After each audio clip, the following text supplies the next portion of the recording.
Hey boys and girls, Doug Childs here. It's Warriors Rich and soon to be canceled Wildmen. Woohoo! I know. I'm canceled, you're canceled. They canceled Jesus, I guarantee it. Oh, hey guaranteed. Man, Texas. He's on the list, bro. Texas. Air Abbott finally told us poor plebeians here in the flyover state of Texas, the great republic, I'm talking about the motherland of motherlands, that we can finally dispense with our mask, and 100% of the businesses are footloose and fancy-free to operate accordingly. And everybody's like, man, that's badass, dude. I wish I was living in Texas. And hey, look, I'm glad he did it. But Rich, I believe he's a freaking year late. So. Yeah. And not only that, how about this, Doug? Thank you, Governor, for giving us our God-given rights to freedom and to choose whether or not we want to wear a mask. Thank you, Governor, for enslaving us for a year, crushing our economy, stifling the social and educational growth of our children. But you know what? Thank you.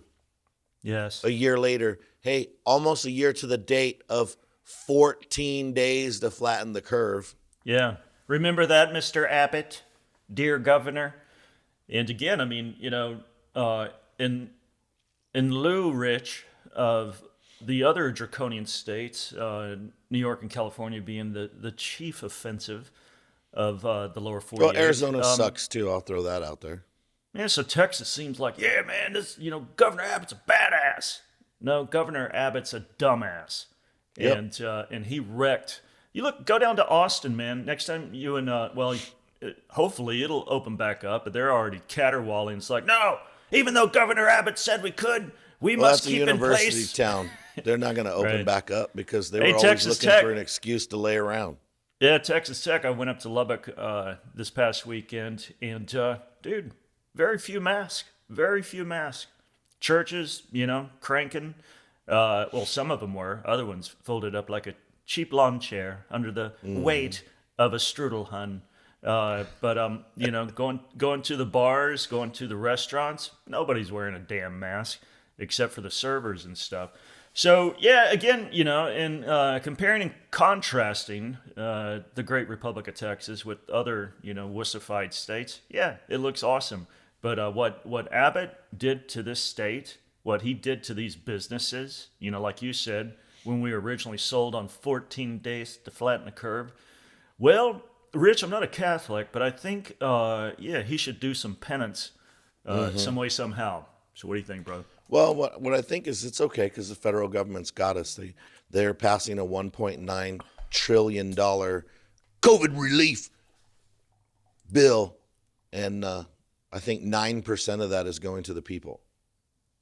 The other 91% is going to their stupid friends that they get kickbacks from all that money. And then we're supposed to say, thanks for giving us back a little bit of our money while you give the rest of our money to your friends. Yeah, and people ask me, they're like, well, man, what about the Republicans? I'm like, screw the Republicans. They suck almost as bad as the Democrats.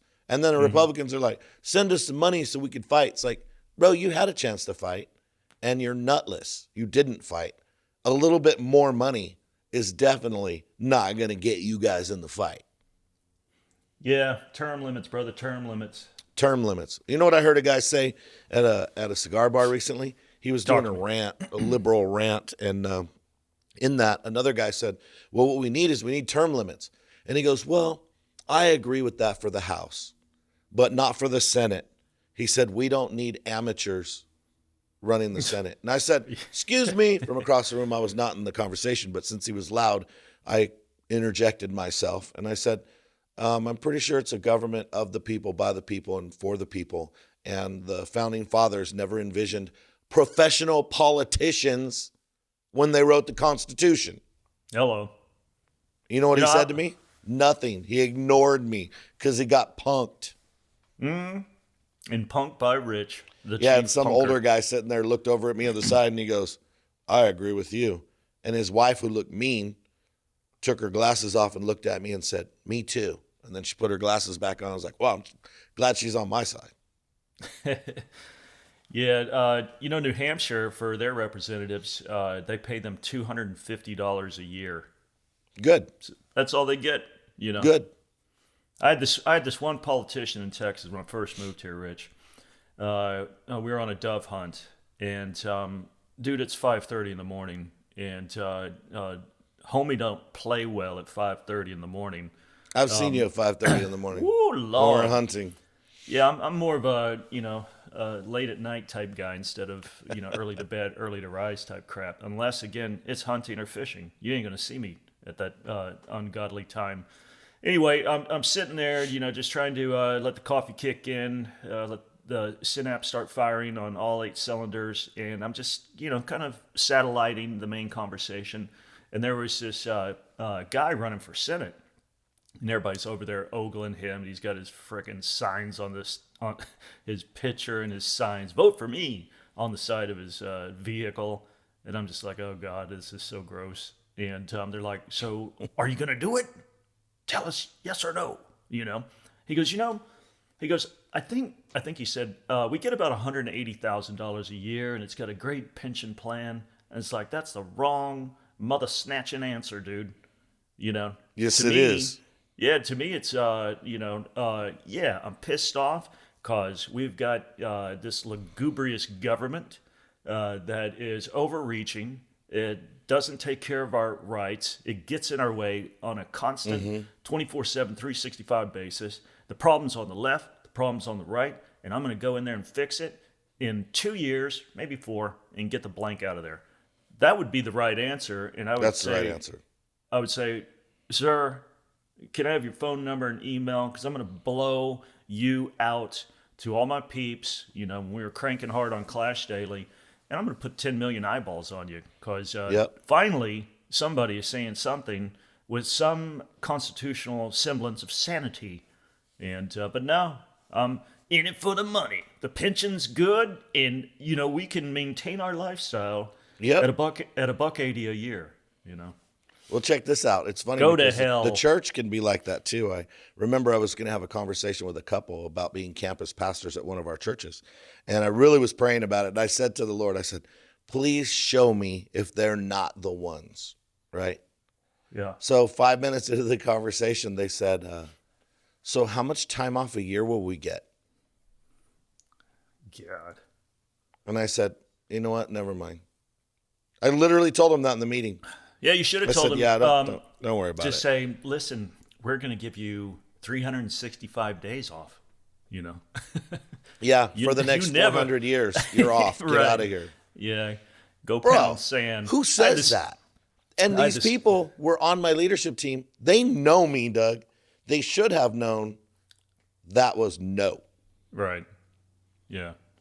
Because Jesus is all about vacations. Yeah. Hey, let's COVID-19. Yeah, COVID-19. Cancel culture is screaming, my Yep. brother. And Yep. it looks like they, them, and the other guy have gone after the dastardly, the insidious. I'm talking about the wicked. malevolent, disgusting, from the very pits of hell, Dr. The Seuss. darkest pits of hell. Yeah. Dr. Dr. Seuss is now. So they got Elmer Fudd because he's cruising around with a double-barrel shotgun trying Well, to you shoot knew they were Bugs going to Bunny. get him. He was probably a little racist anyway. We just didn't know. Right. And one of the creators that storyboarded some of the Bugs Bunny costumes used Aunt Jemima's syrup back in 1932 when he was 6. Ergo, you've got to completely get rid of Elmer Fudd. Yeah, what we're So- doing is we're also retro canceling people. You can't make a law today and go back in time and prosecute someone for that law, right? That doesn't make sense. But not social laws. We can make up the dumbest crap we can think of and then go back to a time that they didn't even know what the hell we were talking about and then try you on social media and cancel you. Yeah, that's why I'm so giddy, like a schoolgirl. Ironically, that I'm Well, it's not on that you're a Facebook. schoolgirl. You just identify as one. Dude, I'm not on Facebook, so I don't give a flibberty Yep. gibbet. I'm not on Twitter. I went goodbye. It's like we're gonna ratchet down your reach. We're gonna take followers from you. It's like, you know what? you psycho little bitch. I'm done. Goodbye. Yep. You guys have fun. Now I'm still on Instagram because it's a good art friendly type site, and I got art to pimp. At least until they come. And Yep. Parler seems to be working pretty well for me. And I know the CEO of the company. And I don't see the cancel people, flooding the ranks of Parler. I know they got them offline for a while. But as far as the acrimonious attacks and all that other stuff, then it's a friendly place, Rich. I mean, it's a real great, feed of ideas and inspiration and perspiration and all that other kind of stuff. But I think you gotta be careful with Parler. It's not that I don't like it or I'm against it, but it can quickly become an echo chamber. It's definitely an echo chamber. It's a site for conservatives, and everybody's yelling conservative stuff back and forth to each other. So I agree, there's definitely positive, but people need to realize that does not represent all of America, and it would be easy to be lulled to sleep. It would be similar to somebody who watches CNN and thinks that that's how America thinks. You'd find out that you're wrong. yeah. So me being the marketer that I am, I just put mostly my art up there. And, There you go. And my shirts and my swag and all that other stuff. See my 75 million shirt, boom. Oh, that's cool. Yeah, so I don't So Dr. really, Seuss. Yeah, Dr. Seuss, let's get back to him. What? Okay, we'll get to they in a second, because I want to know who the hell they are. But we'll talk about that in a second. But Dr. Seuss, what do they say is the problem with Dr. Seuss? So internally, I can't remember the cat's name because Dr. Seuss is obviously a pseudonym, a pen name for the author of these books that basically, in a fun way, taught friggin' generations how to read. Yeah, And, Doug, I grew up learning to read Dr. Seuss books. My mom and dad got all the little hardback ones, with the pictures and stuff. I loved those books, and they helped me to learn to read when I was a little kid. Don't make no sense. Yeah. So, sorry, go ahead. Millions and millions of people did that, Rich. And, by the way, Barack Obama said he learned responsibility and compassion via Dr. Seuss. And last time I checked, Well, you know why he said that? Because he's half white. Well, that's the half white of Yeah, him that's came right. out. That's right. Huh. He's partially racist. Well, Michelle Obama's not half white, and What did she say about Dr. Seuss? She did a White House fully, costume and Dr. Seuss characters read for the kiddos.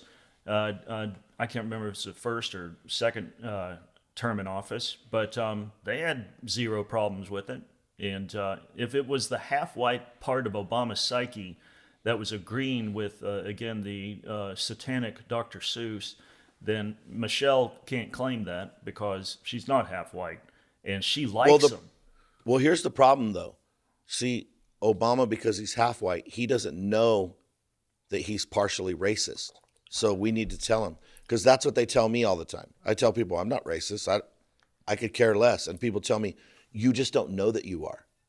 Oh, so Right. Obama doesn't know that he's half racist. Like, that kind of stupid stuff doesn't make any sense. So back to Dr. Seuss. You were saying, this is the guy that, you know who wrote Dr. Seuss? His name's Theodore Geisel. Yeah. You know what his middle name is? Seuss. El Diablo. It's Seuss.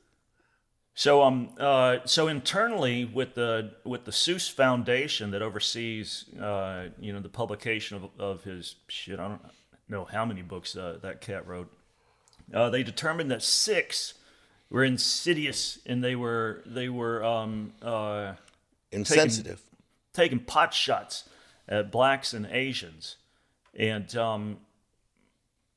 the people who, I was watching the cats last night a little bit discuss this. It's not direct. It's the insidious nature and the racial overtones. To me, man, you really have to strain those verses to get something that is just flat out disparaging of any Yeah. people group. And here's something that I would like to say. Can you imagine, Rich? Did you ever watch Beavis and Butthead? No. You never watched Beavis and Butthead? I know who they are. I didn't like it. I thought it was the dumbest Yeah. show I'd ever seen in the history Yeah, of television. well, those two idiots, they make fun of the way I used to live. Now, should I demand that Beavis and Butthead be banned? Again, this is anything that pokes or jabs at some kind of people group or race. All of a sudden, all of it gets banned unless it's white. Here's another, for instance. You ever watch King of the Hill? No. You never watched King of the Hill with Hank Hill, and he's a propane dealer. And, Never seen one episode.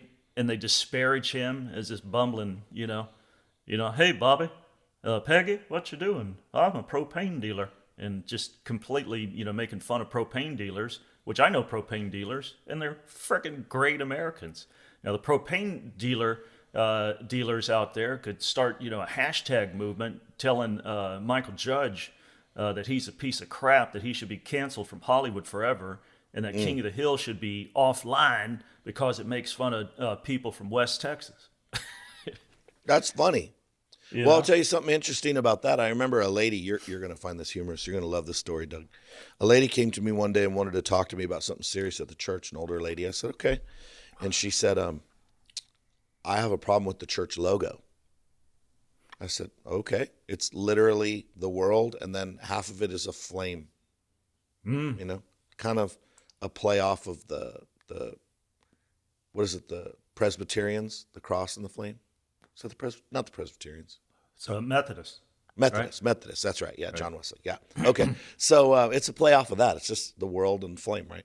And I said, what's wrong with it? And she said, well, if you look at the shape of the flames on the inside right here, it looks like a titty. She said, this is clearly a penis. That's a true story, Doug. You know what I told her? What kind of penis you been looking at, girl? You know what I told her? What? I said, well, psychology teaches that you will see what you're looking for. Right. She got a little offended, and I said, I'm not trying to be mean to you. Right. I said, but I know that's not like a subliminal message because I know the guy who designed that logo because you're talking to him. I sketched it up, and then they mocked it up, and I mocked it up, and then they made it and turned it into a logo. Nobody had a penis in mind. And I said, so I'm sorry. And I said, I'm not even trying to be mean to you. Okay, so why do I say that? You're going to see whatever you're looking for. You buy a new car, you buy a Honda, you buy a little Camry or something, Whatever you buy, you're going to notice every single one on the road after that.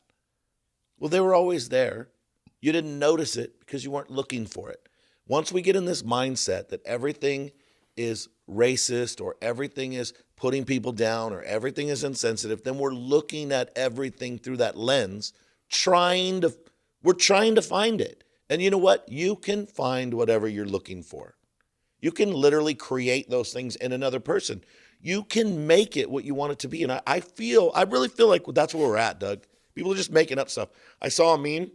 It was Dr. Seuss in the unemployment line. And in front of him was the polar bear from Coca-Cola. And in front of him was Mr. Potato Head. And I looked at that and I cracked up because I was like, that's the dumbest thing I've ever seen. It makes no sense. Yeah. It's like we've lost our minds. Get on something important and you'll get off stuff that's ridiculous. No, Rich, we haven't. They have. And to me, man, the more they keep doing this kind of crap, the more people are going to go center right. You get apolitical people. You get, if there are reasonable liberals still out there that hadn't been hijacked by Marxist-Leninism, which that is now the Democratic Socialist Party.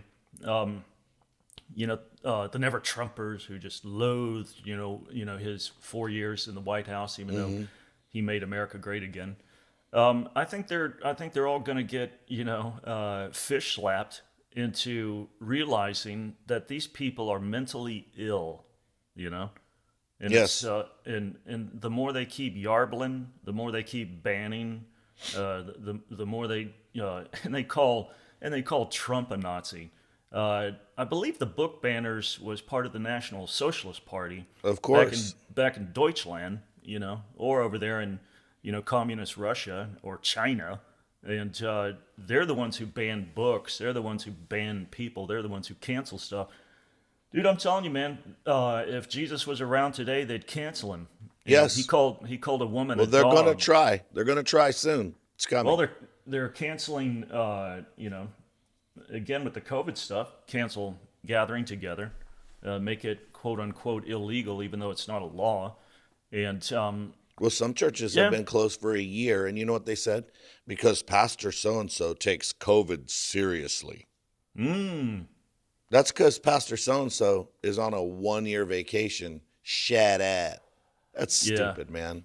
And he's got You know what he doesn't? He's got I'll tell you what of sheep sheared money in his bank account. That's right. I'll tell you what he doesn't- doesn't take seriously. He doesn't God. take seriously the church. He doesn't take seriously the Great Commission. So I'm glad he takes COVID seriously. Oh no, somebody might get a little sick, and people are like, people die, and it's like, yeah, they die of flu, but I'm not terrified of the flu. I don't have to respect the flu because it kills people. I'm sorry that it kills old, sick people and people that are compromised. Does it suck? Yes. Do I care? Yes. Do we do funerals for people that die of the flu? Yes, we do. But we don't stop our whole life because somebody got the flu. And just because it's COVID-19 and it gets more media attention, it doesn't change how we're going to live. I mean, do we care? Of course. One of my best friend's wives just died 2 weeks ago from COVID. I was devastated. Obviously, nothing compared to what he's going through. Do I care about that? Yes, I care about that. I more than care about that. But guess what? We can't shut down the whole world because people that have compromised immune systems in one way or another are dying. I mean, it's not real, Doug. We're making something. Again, we're looking for something. There's Dr. Samadi on Instagram. On Twitter. I bring him up all the time. If you don't follow him, Dr. Samadi, Samadi, I believe. He tells the truth about medicine, and it's funny because he said 0 cases of flu in the United Kingdom this flu season. He said, miracle. Somebody please explain that to me, because you're going to find what you're looking for. You know what I'm looking for? COVID-19. You know what I found all day long? COVID-19. You know what I stopped looking for? The flu, because I'm not terrified of the flu. I read an article this morning, and it said that in Arizona, not everyone's able to get the vaccine right now. So listen to this, Doug. This is going to blow your mind. You want to talk about mental programmings? It's creating vaccine envy. So the media is telling us that people really want the vaccine and can't get it, and now they're envying those who have it. And I think that's a freaking lie. And they're trying to create that so that people will go, oh, I need to go get the vaccine. And how come I can't get it? I'm like, you can have mine. You can have mine. I'll give you everyone that's allocated for me in my house. Yes. So 2 questions I have. One is, Doug, who are they? I want to play something though, real quick on my phone. And I think you're going to love it. Are you ready? I'm ready, man. One of my friends called me because he got the vaccine. His teeth fall out? Well, he called me and left me this message. Hey, bro. I also wanted to let you know that I was in New York this weekend for a wedding, and I got the vaccine, but it was the less researched Chinese one. But they said that so far they haven't seen any side effects. But if I see any side effects, then I'll definitely let you know. But as of right now, there's nothing that I can see that's a side effect.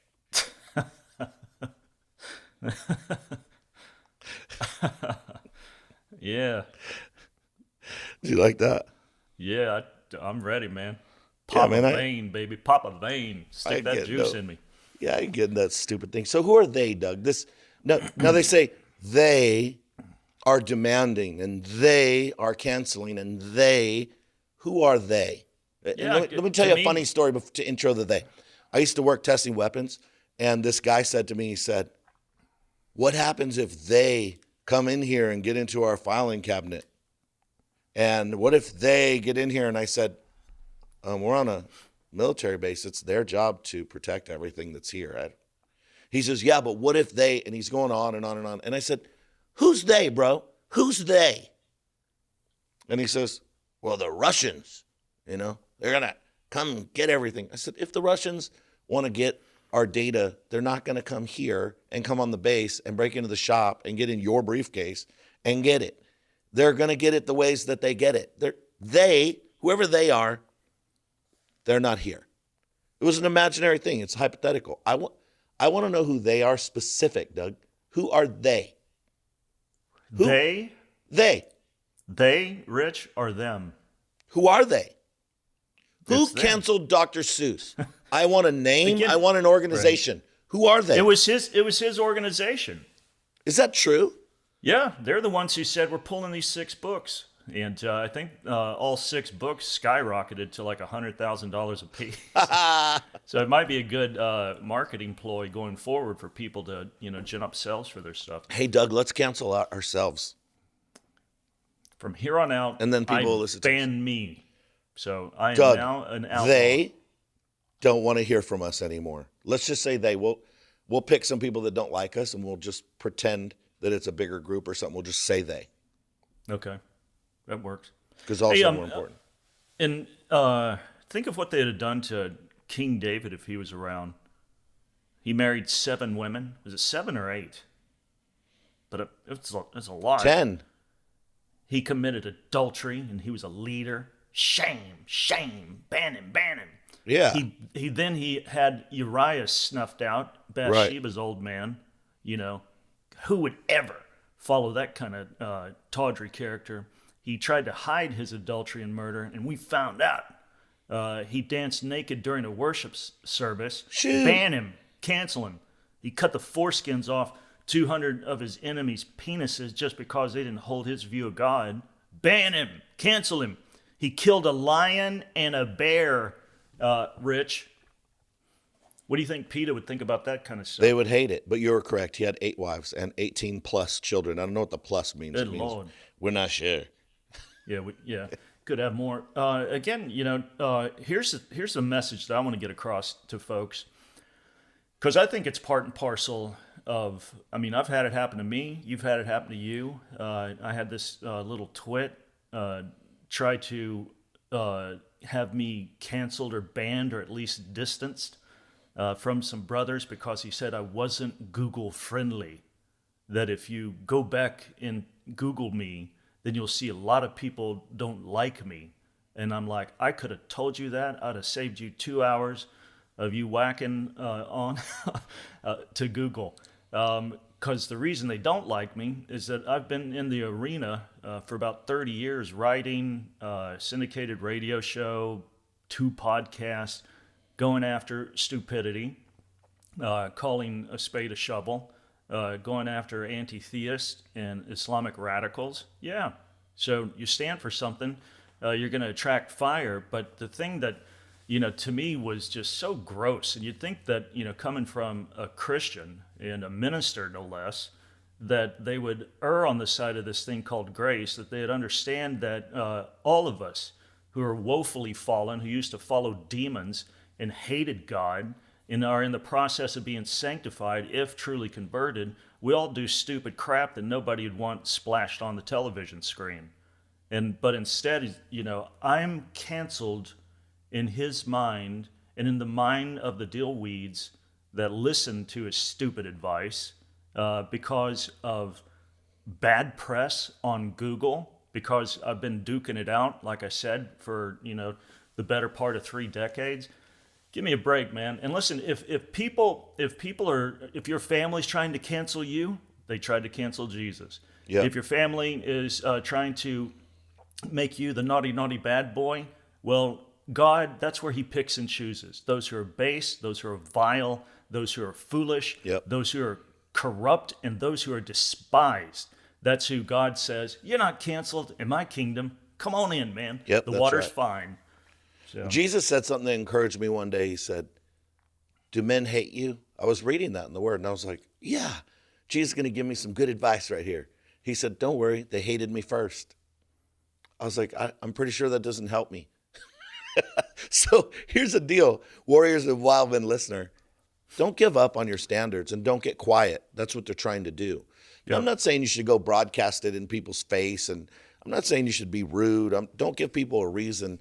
A lot of times, and I know this from experience, if you're a butthole, people will use your attitude as an excuse to not listen to your argument. So when Right. I'm trying to make a real point, and what I do is I dial that stuff way back, and I let the word stand for itself. I let the facts stand for themselves, and I try to remove my sometimes really bad attitude, so that people don't use my attitude as an excuse to dismiss themselves from the responsibility of the word or the argument. And so don't get out there and just start ramming things in people's faces like that. That makes people have an excuse to not listen. Let the facts be the facts. Stand on the truth. The Bible says do it with love. And you know what? Leave it out there and let it be. But don't be silenced. Make sure you stand. And there's times to speak. There's times to not speak. But don't let them make you quiet. It's not. They're never going to change my mind. They can't change your mouth. Out of the abundance of the heart, the mouth speaks. You can't say, well, in my heart, I believe. Not if you don't speak it, you don't. And so we do have to stand up for, do not let people cancel you, because it's not your truth anyway. The Bible's true. Jesus is true. The word of God, that's the word, man. And we don't get to make excuses for it. And we're not required to make excuses for it. If people say, what about this? Just look them right in the eye and go, I don't know. I didn't write it. Right? Yeah, and it's just to me, it's, first of all, who the hell is out there that is perfect, that has a pristine path and past, and everything that they've done has been, just absolutely flawless? Nobody. There's nobody out there that has not said or done something stupid, vile, sinful, ignorant. And so, again, to me, the thing that's sketchy and scary is that I believe Jesus said that if you point out other people's sins, if you don't forgive, when there is truly an egregious act, a transgression done, then Jesus said, I don't forgive you. And for these cancel people, whoa, man, these unforgiving cancel folks, man, good luck interfacing with God on this side of the judgment seat and on the other side of the judgment seat. And it's something that, as I get older in life, Rich, and people do me wrong, it's like, you know what, I forgive you, don't want to live with it. I don't want to carry some kind of animosity, It's the not rest worth of my it. life. You're forgiven, and I don't really feel like it's an emotional thing. It's just a decision in my mind. It's like, you know what, have a mistake on me. See you later. Wish you well. So. Yep, that's great. Let me ask you this. This is the second thing. The second thing I wanted to ask you. So, if we look at it in a spiritual sense, and then we can even look at it, we'll take it back just to the real world and look at it with common sense, I think. What's the goal, and where and when does this end? So if we look at it, here's my thought on the spiritual side, and then I'll let you try to figure out the other part and explain it. On the spiritual side, if you say, well, this is the devil doing what the devil's doing, what's his goal? It's not Dr. Seuss, it's the Bible, and it's coming. So maybe I'm too simplistic. But where does it end? Like in a natural sense, in the world, what's the goal and where does it end, Doug? Well, the goal is crush all dissenting opinion that doesn't line up with the way AOC sees the planet. So again, it's the goal is control. The goal is soft totalitarianism to get us into a police type state, to where, again, we've got to parrot whatever they say or have hell to pay. You're going to lose your job. You're going to get, disparaged online. You're going to get banned and shunned into these little enclaves of just little grumpy canceled people. So that's the goal, is just control. They just want to crush everybody. Yeah, the spiritual side is, like you said, start with Seuss, end with the scripture. And they've been going after the scripture for a long time. I mean, in Canada, you can't preach on certain passages in the book of Romans or Leviticus. Same thing in Western Europe and the Scandinavian states. And if they could dispense, totally with Christ and the Scripture, bet your ass they would. They'd love it. Just like the Voltaire talking about. One of these days the Bible's going to be a little book in a museum that you get to go visit. And ironically, Geneva Bible Publishing bought Voltaire's house where he said that and turned that into a Bible factory. Yeah. And I think that's what's going to happen. Rich, I'm telling you, man, I think this glee, this giddy cancel culture that they feel so empowered by wrecking other people's lives, I think it's going to boomerang on them. I don't think people are going to tolerate it. There's 75 million people that wanted a free and fair election, that they like the Constitution, the Bill of Rights, and the Declaration of Independence. They want to worship who they want when they want, and they don't want anybody to tell them to do it, to do otherwise. And I think we said that there were 75 million people that voted for that. I think the sentiment truly is around 100 million, and I think every day that they do this kind of dipstick stuff, where they get rid of Huck Finn or Tom Sawyer or Dr. Seuss, I think it adds to the ranks exponentially. And I think they're going to, just like Haman erected a gallows so Mordecai could be canceled upon, I think they're going to swing on the noose that they've created for other folks, man. I really do. That's good, man. That's really good. It's interesting. Christianity is dangerous to tyranny.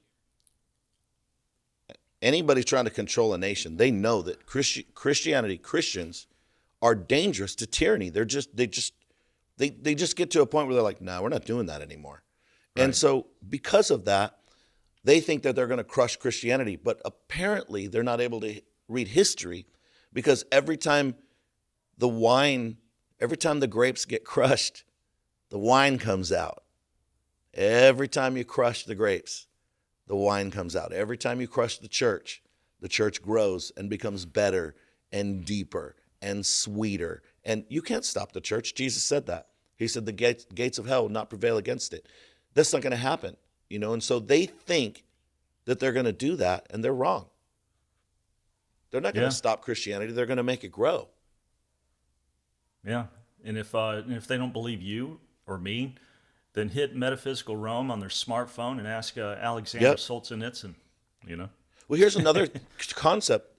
In the spiritual realm, the devil sometimes is an idiot. Dude, he always overplays his hand. Well, it's check like, this out. I'm gonna kill Lazarus. The devil knew that Jesus came to die for our sins. He knew that. He knew why he was there. Hebrews says, without the shedding of blood, there's no remission of sins. Jesus' blood it's the element that forgives us. I mean, it is the action. It pays our price. It's a propitiation. It's the price that's paid. That's the price.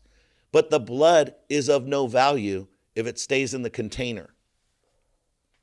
If the devil were smart, he should have surrounded Jesus with all of the demons of hell and kept anyone from touching him. Because the Bible says that the angels prevented him from even stubbing his toe.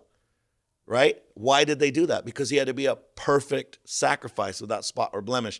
So the angels protected Jesus from anybody hurting him up into the crucifixion. At that point, the devil should have surrounded him with demons to keep keep the blood in the container. But he's so full of hate and evil that, knowing that if the blood is shed, people are forgiven, he struck out with the whip. The blood was coming out, and the devil was enraged in a fury like a shark in a frenzy, just lashing out, and that blood was just busting out of the container. And what was coming out? Our freedom, our forgiveness, our deliverance. The canceling of the handwriting of the ordinances was against us. It's just busting out of the container, which is why Jesus came. He banked on that. And you know what, Doug? I see the church like that. I think the devil is trying to lash out at the church. He's using these times in this movement, and he can't contain himself. But the more they lash out at the church, man, the grapes are crushed and the wine comes out, and the church through history has been victorious, is victorious. And I think the church is going to grow. It's going to be deeper, wider, sweeter, more effective, more courageous than ever before. It's going to backfire. Just what you said politically, Doug. I think in the spiritual realm, it's going to backfire on the churches, because the real Christians are going to rise up in the middle of a persecution. Yeah, and from what I've seen in my 58 years on this planet, Rich, is that if you really kick the crap out of a football or like a soccer ball, it goes higher and farther. Yeah, that's right. So go ahead and kick us. See what happens. The church in the book of Acts, from its inception, that primitive little baby, that started with 12 rough cussing fishermen, I believe via persecution and the dispersion of the disciples all over the planet, caused the whole world to hear the gospel within the first century. Exactly. It exploded. The church, it exploded because of that. I always say this. I think the times, and we know this, the times of prosperity, the time of blessing are the most dangerous times because we become independent from God. We know that. Right. You know what? I taught this forever, Doug. No one has ever fallen from a valley. The danger is when we're up here living the high life. But when they crush us, and we go right to the cross, because sometimes we're stupid. We get independent. We don't think we need Jesus, even in our Christian life. But when it's all down, everybody's in the valley. We're like, let's go, man. Let's go to the cross. They drive us to the place of power. I love it. I'm telling you, Rich, this thing's going to boomerang. Oof. And I think it's going to be a glorious beheading of all, like I said, all these giddy goobers, man, that are just ready and chomping at the bit and salivating on canceling people in culture and church and in politics. And not saying that there's some people that need to be unfollowed, because they're definitely, some of those type cats. And I'm not grieving over Harvey Weinstein, Right, and him not chairing Miramax anymore, because that guy was just a full-on homunculus lecherous dweeb. But Dr. Seuss, I got a problem with that. Mark Twain, I got a problem with that. And the book of Romans, I have a problem with that. got a problem with that. So what do we do, man? What do we do, big dog?